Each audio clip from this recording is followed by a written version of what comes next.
40টা চাবুকের বাড়ি দেওয়ার পর আবু শাহামা বেহুশ হয়ে গেলেন। 50টা বাড়ি দেওয়ার পর আবু শাহামা দুনিয়ার থেকে বিদায়। ওমর ডাক দিয়া বলে, তাড়াতাড়ি গোসল দে, এই তাড়াতাড়ি গোসল দে। গোসল করানো শেষ, এবার ডাক দিয়া বলে, এই তাড়াতাড়ি কবর বানা।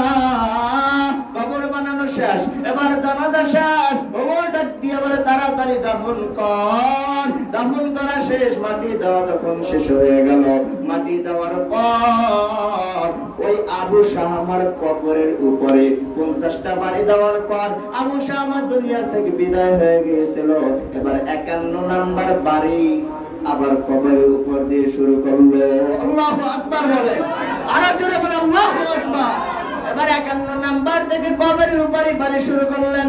51 নাম্বার বাড়ি থেকে শুরু করে 60টা চাবুকের বাড়ি, 70টা চাবুকের বাড়ি, 80টা চাবুকের বাড়ি। 80টা চাবুকের বাড়ি যখন শেষ হয়ে গেল, ওমর আল্লাহ তাআলাকে ডাক দিয়া বলে, আল্লাহ, আমার ছেলে বইরা আমি সারিয়া দেই নাই, আমি আপনার হুকুম মানছি। আর যদি আমার বাংলাদেশে, আমার দেশে ওই ওমরের বিচার, ওমরের ইনসাফ কায়েম হইতো, তাহলে এই দেশটাকে জান্নাত বানাই দিতেন কে? আল্লাহু আকবার। কে? কে? আল্লাহ।